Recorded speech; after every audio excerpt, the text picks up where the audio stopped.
Why is this fish called a Raccoon Tetra? Look, here's a picture of a raccoon.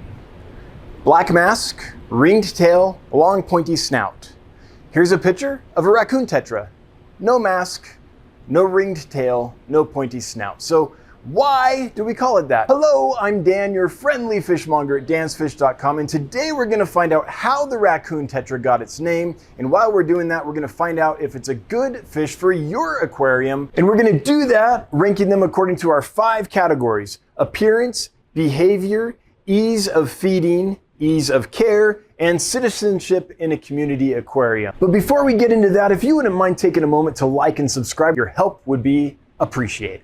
Let's start with appearance. I've got to give these I want to do a 5, but I've got to give them a 4 out of 5. And the reason is they're absolutely breathtaking tetras. They're my favorite tetra, but they take a while to color up. So we had some a while ago, and I think we had them 6 weeks or so before they fired. But the good news is once they fire up and get all that color, they keep it. We had them for about 3 weeks before we listed them for sale once they'd colored up, and in that whole time they kept their color. So worth the wait, but they do take a while to color up. When they do though, they're as bright as a star, which is ironic because a star is how they got their name. So the key to understanding why they're called the Raccoon Tetra is their scientific name. They're Hyphesobricon Procyon. And Procyon is the name of the brightest star in the Canis Minor constellation. That is part of the Orion constellation. We all know Orion the Hunter, those 3 bright stars that make up Orion's belt. Well, he has 2 hunting hounds with him. One of them is Canis Minor, and the Procyon star in Canis Minor is the 8th brightest star in the sky. It's a very bright, impressive star. So why then don't we call this the Dog Tetra or the Hound Tetra? Well, it's because back in the day when folks first saw raccoons, they thought that looks kind of like a dog or an early form of dog, and they called the raccoon genus scientifically Procyon, which means before the dog. So raccoons have nothing to do with the naming of the Raccoon Tetra. They're named after a Greek word.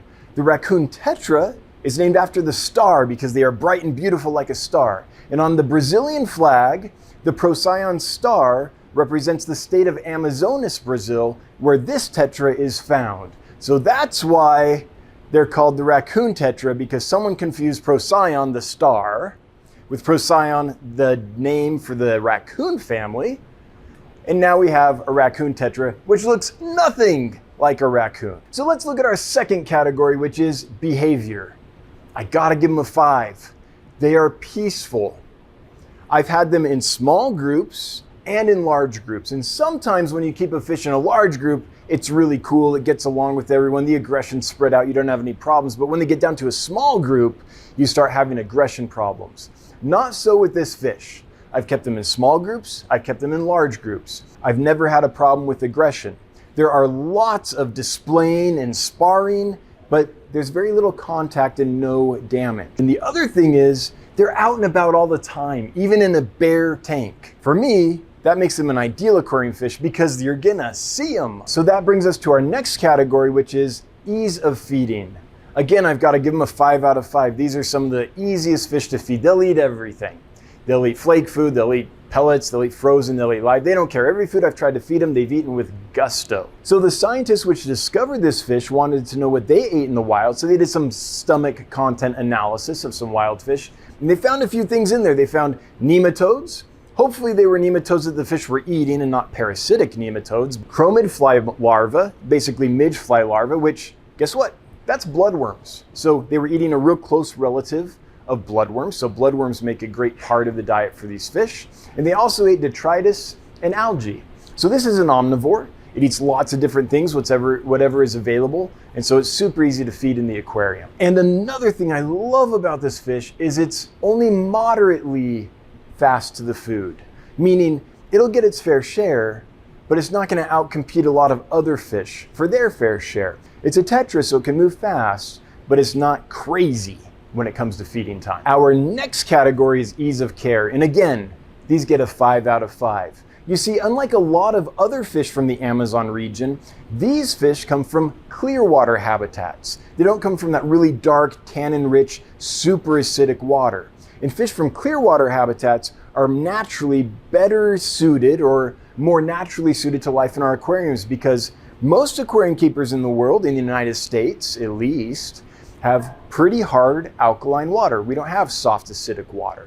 So this is a fish which easily adapts to our aquariums. And let me tell you a little bit about what the folks that described this fish found out about their natural habitat. So these come from one place, it's the Rio Juma. And this is a very small river by Amazon standards. It's not a very long river. It's a pretty compact little habitat. This river is 120 feet wide. It's 1.5 to 6 feet deep. It has a rocky bottom. It has marginal vegetation on the edge of the river where fish can hide, and it has fairly rapid flow. Now, I don't know the time of year that these measurements were taken, but that's what's reported to us from the folks that described this fish. So this fish is going to live on the bends of the river where the water flow slows down as it's going around the bend, and there's plants on the sides of the river and they'll hang out in there. So another reason I like this fish is it doesn't get too big. Aquarium Glacier reports that they get 1.5 to 2 inches, but that might not be true. I'm not quite sure. The folks that actually described the fish and collected it in the wild, the biggest fish they found was 1.25 inches in the wild. Now, I don't know what time of year that was. Maybe those were juveniles. Maybe they do get a little bit bigger. All I know is that the scientists have only found them to grow up to 1.25 inches. But either way, they're still a small fish, easily manageable in an aquarium. And our final category is how compatible is this fish in a peaceful community aquarium? These get a 5. I've never seen them bother another fish. They're super peaceful. They hang out. They aren't frenetically swimming and up in all the other fish's faces and bothering them. They kind of hang out by themselves and just chill. So great fish for a community aquarium. And they're moderately quick to the food, but again, they're not going to outcompete all the other fish in the community aquarium for food, providing they're not like super slow eaters. So for all those reasons, this is a near perfect aquarium fish. I'm giving it a 24 out of 25. The only ding is that although they're beautifully colored, sometimes it takes a while for their color to come in. If you think this might be the right fish for your aquarium, we have several available right now at dancefish.com. It's a nice healthy batch. They're doing great. Just have some patience and wait for them to color up for you.